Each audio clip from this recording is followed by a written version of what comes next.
Hello friends, welcome all in the 11th part of chapter number 10 vector algebra સદીશનું બીજગણિત. Last સેશનની અંદર આપણે સ્વાધ્યાય જે પેલું અલગથી જે તમારા એનસીઈઆરટીના સિલેબસમાં આપ્યું છે તેની આપણે શરૂઆત કરી. સો આજે પહેલા તો આપણે સ્વાધ્યાય કમ્પ્લીટ કરીએ.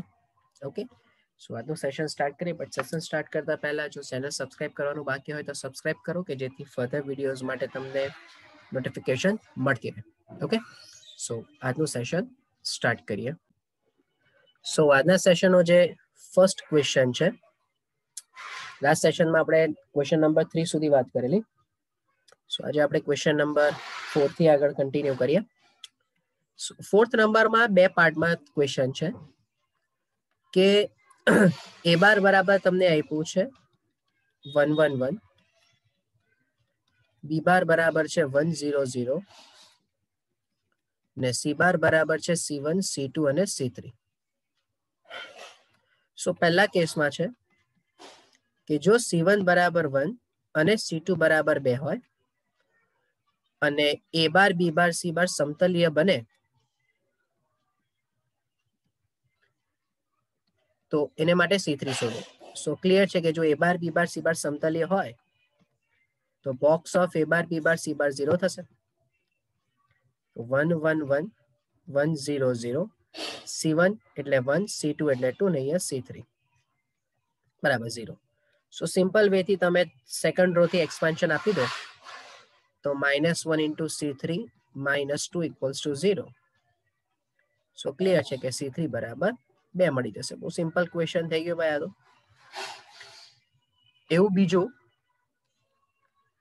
તમને એવું કીધું છે કે C1 ની કોઈ પણ કિંમત માટે એ બાર બી બાર સી બાર સમતલીય નથી એવું સાબિત કરવું છે. ચાલો તો C2 બરાબર -1 અને C3 બરાબર 1. તો સમતલીય નથી એવું સાબિત કરવા માટે સૌથી પહેલા તો આપણે બોક્સ વિચારવું પડે. એ બાર બી બાર સી બાર તો 1 1 1 1 0 0, C1 -1 અને 1. ચાલો તો સિમ્પલ વે થી તમે એક્સપાન્શન આપી દો સેમ વે સેકન્ડ રો માંથી તો 1 + 1 તો -2 that is not equals to 0. માટે એ બાર બી બાર અને સી બાર નોટ 0 થવા માટે C1 પર આધારિત નથી. માટે એ બાર બી બાર અને સી બાર એ C1 ની પ્રત્યેક કિંમત માટે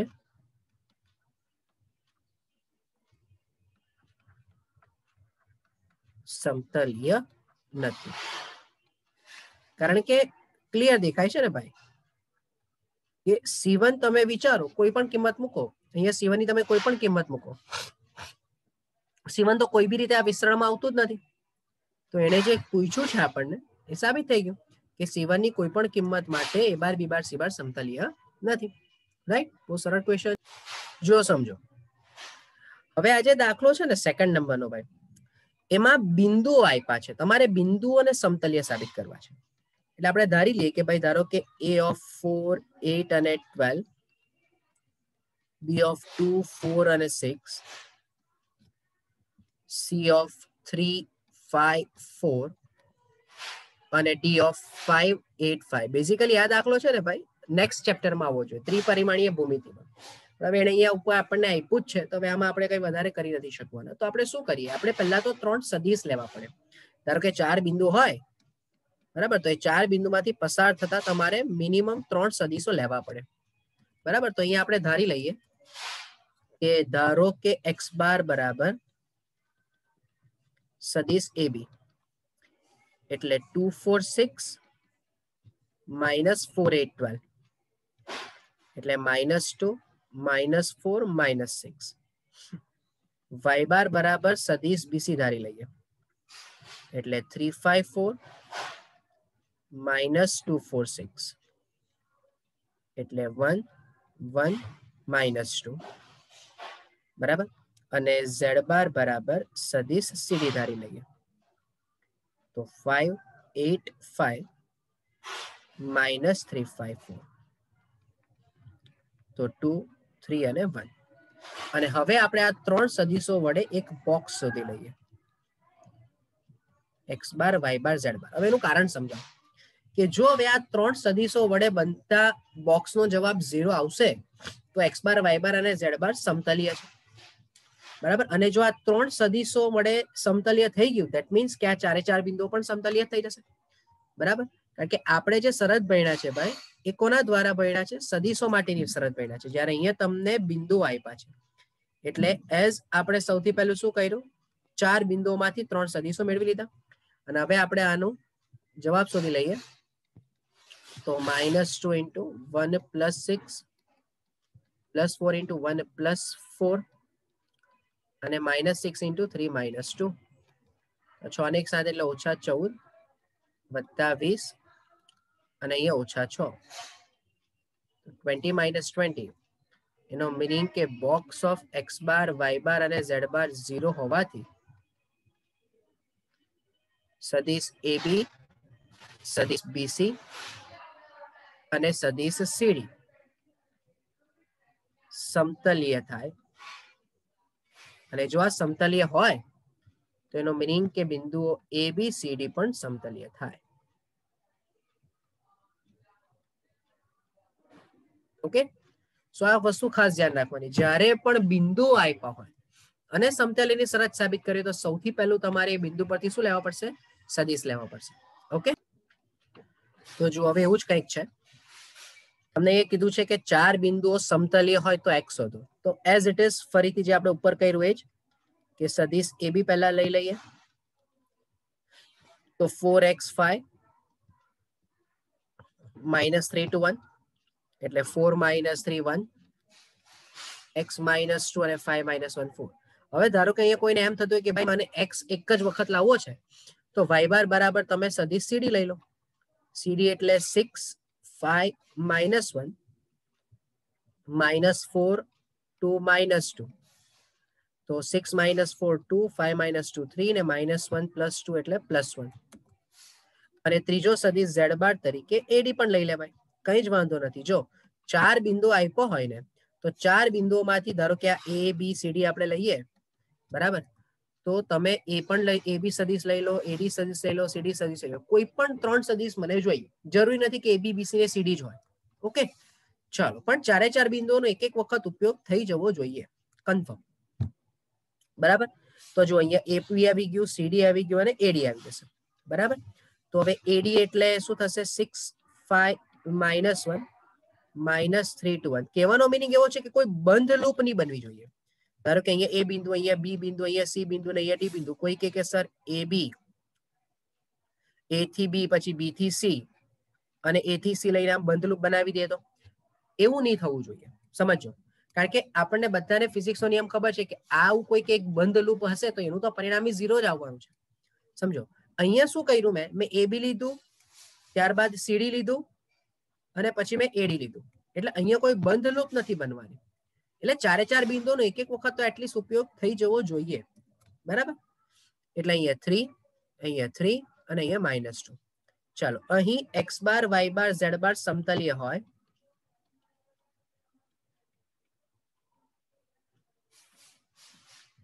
માટેનું બોક્સ x બાર y બાર z બાર બરાબર 0 થશે. તો 1 x - 2 4 2 3 1 3 3 -2 = 0.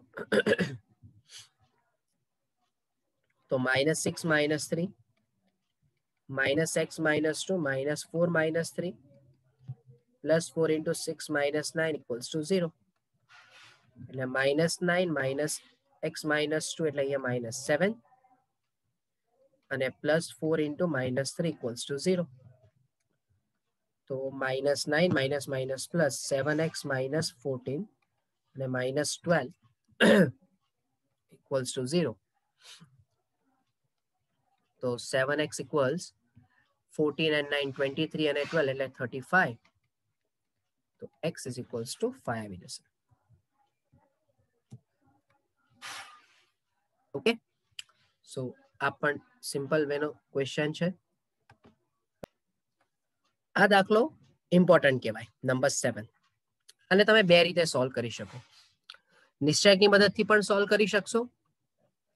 ત્યારબાદ બોક્સના નિયમ પ્રમાણે હોય એનાથી પણ સોલ્વ કરી શકો, અને બોક્સ બરાબર ડોટ ઇન્ટુ ક્રોસ, ડોટ અને ક્રોસનું કોમ્બિનેશન, એનાથી પણ તમે સોલ્વ કરી શકો. બરાબર, મેં પહેલા કીધું, ફરીથી કહું, 3 મેથડ આ દાખલામાં થઈ શકે. a bar b bar c બાર બરાબર તમે સદિશ ધારી લો, x1 y1 z1 x2 y2 z2 x3 y3 z3. બરાબર, એને નિશ્ચયકમાં મૂકીને વિસ્તરણ આપવું હોય ને પછી જવાબ 0 લાવો તો પણ ચાલે, but that will be one of the most lengthiest one, એટલે આપણે કરવી નથી. બીજી મેથડની અંદર તમે બોક્સના નિયમોનો ઉપયોગ કરીને છૂટું પાડીને કરી શકો, બટ એની પાછળ પણ નિયમ ટાઈમ બગાડવો નથી.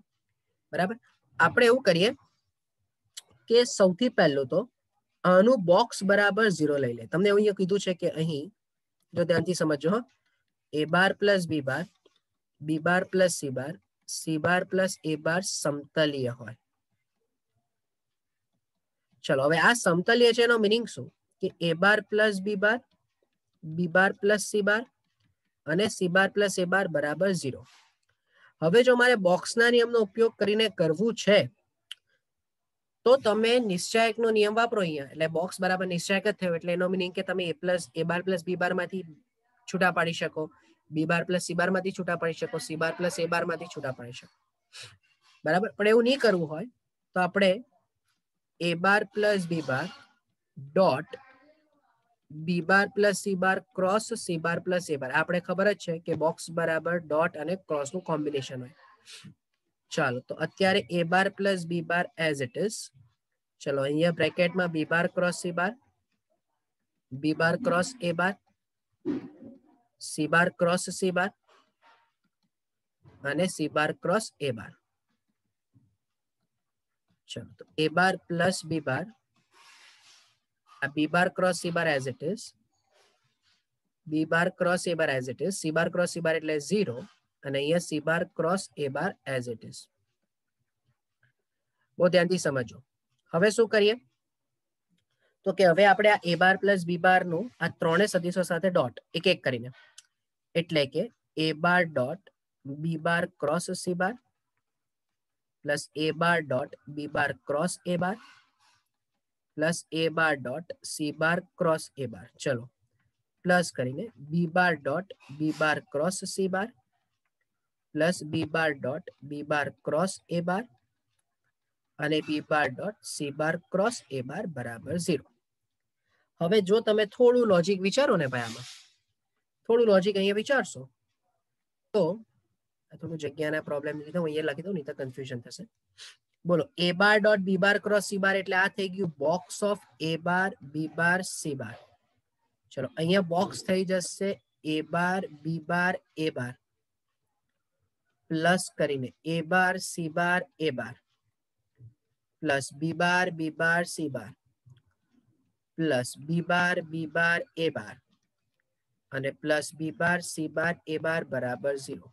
હવે બહુ ધ્યાનથી સમજો, આપણે બોક્સ પ્રોડક્ટની વાત કરી ત્યારે આપણે એવો નિયમ લખેલો કે જો એક જ બોક્સમાં બે સમાન સદિશો હોય તો એનું મૂલ્ય 0 થઈ જાય, એટલે આ 4 બોક્સો કેન્સલ થઈ ગયા. તમારી પાસે બચ્યું a bar b bar c બાર. અચ્છા ભાઈ, b bar c bar a બાર માં તમે સૌથી પહેલા c બાર અને a બાર ને ઓલ્ટરેટ કરો એટલે આગળ માઇનસ આવશે, ફરીથી b બાર અને a બાર ને ઓલ્ટરેટ કરો એટલે માઇનસ માઇનસ પ્લસ આવી જશે. તો આ 2 times a bar b bar c બાર 0 થયો, તો એનો મીનિંગ કે a bar b bar c બાર બરાબર 0 હોવાથી તમારો જવાબ આવી ગયો. તો માટે કહી શકાય કે a બાર b બાર અને c બાર સમતલીય થાય.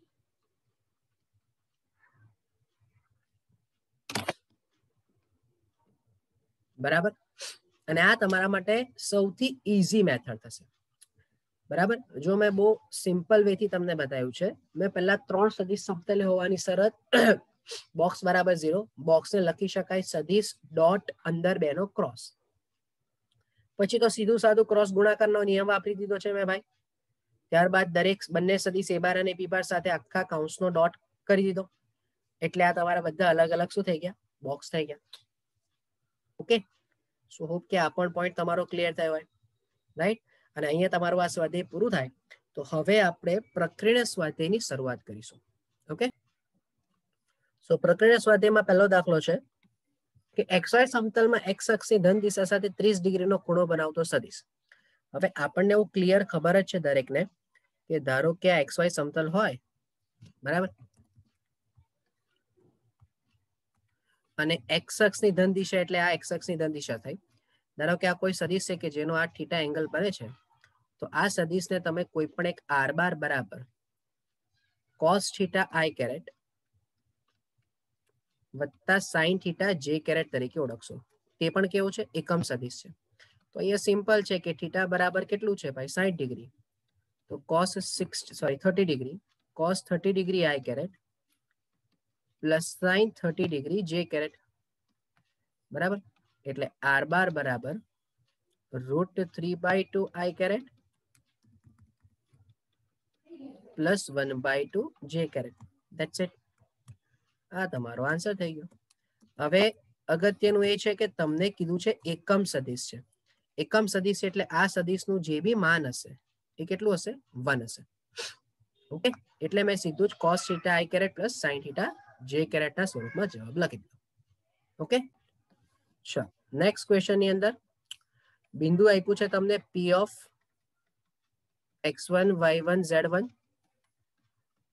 અને q ઓફ x2 y2 અને z2. તમને કીધું છે કે આ સદિશને જોડતા બે બિંદુને જોડતા સદિશના સદિશ અને અદિશ ઘટક અને માન લખો. ચાલો, તો પહેલા તો આપણે PQ ને જોડતા સદિશ ને શોધી લઈએ. તો સદિશ PQ બરાબર Q નો સ્થાન સદિશ માઇનસ P નો સ્થાન સદિશ. ચલો, Q નો સ્થાન સદિશ એટલે x2 y2 z2 minus P નો સ્થાન સદિશ એટલે x1 y1 અને z1. તો x2 minus x1 y2 minus y1 અને z2 માઇનસ z1. આ સદિશ PQ આવી ગયું. તો માટે સદિશ PQ નું માન તમે વિચારો તો એ થઈ જશે વર્ગમૂળમાં x2 માઇનસ x1 નો વર્ગ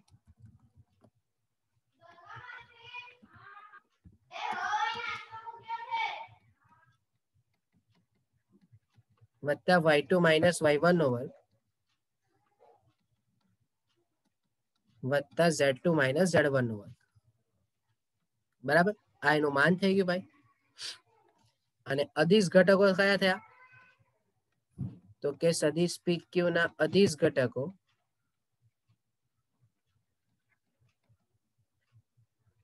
x2 minus x1 y2 minus y1 અને z2 માઇનસ z1 થાય. એક ખાસ ધ્યાન રાખવાનું કે જ્યારે પણ તમે અદિશ ઘટક લખો છો ત્યારે i કેરેટ j કેરેટ કે k કેરેટ જેવું વચ્ચે આવવું જોઈએ નહીં.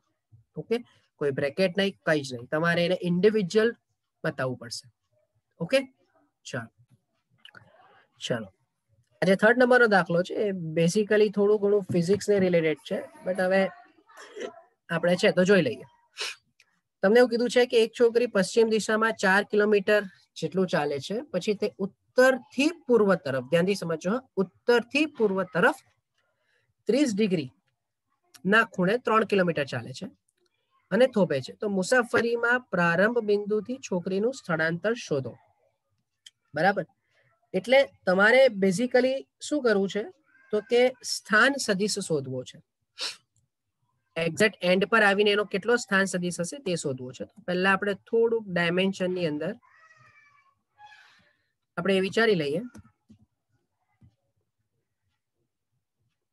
કે જે શરત આપી છે એને આપણે થોડું ફિગર આઉટ કરી લઈએ. બરાબર, તો આ નોર્થ, સાઉથ, ઈસ્ટ અને વેસ્ટ.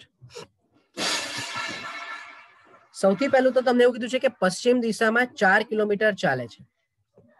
ચલો, એટલે વેસ્ટ સાઈડ પર 4 કિલોમીટર સુધી ચાલે છે. એટલે 0 થી ધારો કે તમે ચાલુ કરો તો અહીંયા પોઈન્ટ પર આવી ગયો. ધારો કે એ બિંદુ આપણે લઈ લઈએ. બરાબર, અને ઓ નામ આપી દઈએ કે ઇનિશિયલ પોઈન્ટ ઓ છે, તો આ એ થઈ ગયું. અને અહીંયા જે બિંદુ છે એ છે -4 હવે એવું કહે છે કે ઉત્તરથી પૂર્વ તરફ. બરાબર, એટલે જો તમે અહીંયા એક પરપેન્ડિક્યુલર લાઈન વિચારી લો,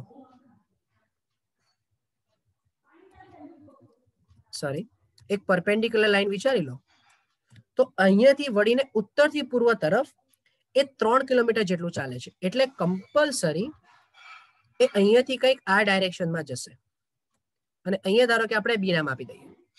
હવે એવું કહે છે કે આ 30 ડિગ્રીનો એંગલ બનશે. તો બાય ડિફોલ્ટ આ જે એંગલ બનશે તે 60 ડિગ્રીનો બનશે. અને કેટલું અંતર ચાલે છે? તો કે 3 કિલોમીટર. તો તમારે આ સ્થાન સદિશ ઓબી શોધવો છે. વાર્તા સમજો હા આખી. જો અહીંયા લખી દઈએ. પહેલા તો અહીં સદિશ OA બરાબર -4i કેરેટ, માન સદિશ OA બરાબર 4. ચલો સદિશ AB નું માન તમને 3 આપ્યું છે. તો ભાઈ માન સદિશ AB શું હશે? સદિશ AB શું હશે? તો કે સદિશ AB હશે માન સદિશ AB cos theta i caret plus માન સદિશ AB sin theta j caret, એટલે કે 3 cos 60 degree i caret plus 3 sin 60 degree j caret. હવે સવાલ ઉભો એ થાય કે સર એને તો 30 ડિગ્રી આપ્યું, તો તે 60 અને 60 ડિગ્રી કેમ લીધું? તો ભાઈ થોડું મગજ ખુલ્લું રાખો. તમને એને એવું કીધું છે કે ઉત્તરથી પૂર્વ તરફ 30 ડિગ્રી બને છે અને જ્યારે સદિશની વાત કરતા હોય તો એ એક્સ અક્ષની ધન દિશા સાથેનો ખૂણો લેવાનો. એટલે આ કમ્પલસરી 90 ડિગ્રી થાય. એમાં આટલું 30 હોય તો બહીચું જે ધન દિશા સાથેનો ખૂણો તો 60 ડિગ્રી બનશે ને, બરાબર? તો હવે આ 3/2 i caret plus 3√3/2 j caret, આ કોણ આવશે ભાઈ? સદિશ AB આવી જશે. બરાબર.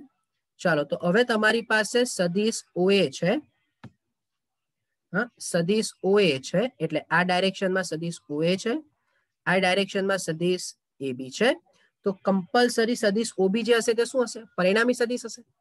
બરાબર.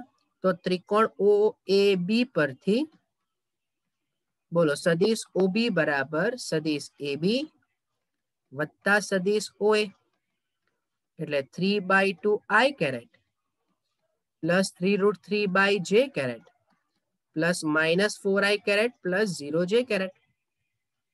તો હવે એનો મીનિંગ કે તમારો આ સરવાળો તમે વિચારી લો. તો 3/2 -4i caret plus 3√3/2 0j caret. સો એનો મીનિંગ કે final answer -5/2 i caret plus 3√3/2 j caret. આ તમારું પ્રારંભથી સ્થળાંતર થઈ ગયું ભાઈ. બરાબર. હવે આ પ્યોર પેલું કે ને કે ફિઝિક્સમાં પણ તમે આવા પ્રકારના દાખલાઓ કરીને આવ્યા છો, એમાંનો આ દાખલો છે. ઓકે, સો હોપ કે સમજમાં આવી ગયો હશે. ચાલો નેક્સ્ટ ક્વેશ્ચન ની અંદર છે કે જો A બાર બરાબર B બાર પ્લસ C બાર હોય તો શું માન A બાર બરાબર માન B બાર પ્લસ બાર B બાર સત્ય થશે? તમારા જવાબનું સમર્થન આપો. એટલે હવે એવું ચેક કરવું છે કે આ વિધાન સાચું છે કે નહીં. હવે આને બે રીતે કરી શકાય. ગણતરી કરીને પણ કરી શકાય અને ફિઝિકલી સમજવું હોય થોડુંક ફિગર આઉટ કરીને તો પણ સમજી શકાય. સૌથી પહેલા તો તમારે એ સમજવું પડે કે અહીંયા જે આ A બાર બરાબર B બાર પ્લસ C બાર છે શું દર્શાવે? તો એનો મીનિંગ કે A બાર એ B બાર અને C બાર નું પરિણામી સદિશ હોય ધારો કે, એવું સમજીને ચાલો. તો એનો મીનિંગ કે એક ત્રિકોણ બનાવશે ભાઈ, કન્ફર્મ. બરાબર. કંઈક આ રીતે તમને ત્રિકોણ બનાવીને આપશે. બરાબર. ઓકે, સો ધારો કે અહીંયા આપણે A બાર કહી દઈએ, અહીંયા B બાર કહી દઈએ, અહીંયા C બાર કહી દઈએ. તો B બાર પ્લસ C બાર એટલે કે B બાર પ્લસ C બાર બરાબર A બાર છે. ઓકે, સો કમ્પલસરી જે A બાર હશે એની ડાયરેક્શન આ જ હશે. બરાબર. ઓકે, તો હવે તમે આમાં આમ સમજો તો આ તો ત્રિકોણની 3 બાજુઓ થઈ ગઈ અને ત્રિકોણની 3 બાજુઓની શરત શું હોય? તો કે કોઈ પણ બે બાજુનો સરવાળો એટલે કે B બાર પ્લસ માન C bar is always greater than third બાજુ હશે. બરાબર. તો ઇમ્પ્લાઇઝ B બાર પ્લસ C બાર બરાબર A બાર સત્ય નથી. આ છે ને બેઝિકલી ભાઈ MCQ માં કે એમાં તમને ઉપયોગમાં આવે, પણ MCQ માં પણ આવા ક્વેશ્ચન તો પોસિબલ જ નથી. બરાબર. આ જસ્ટ ફોર બેઝિક અન્ડરસ્ટેન્ડિંગ નો સવાલ થઈ ગયો. બરાબર, તો આ વસ્તુ શક્ય બનવાની નથી. ચાલો, તો આજના સેશન માટેનો લાસ્ટ ક્વેશ્ચન જોઈ લઈએ.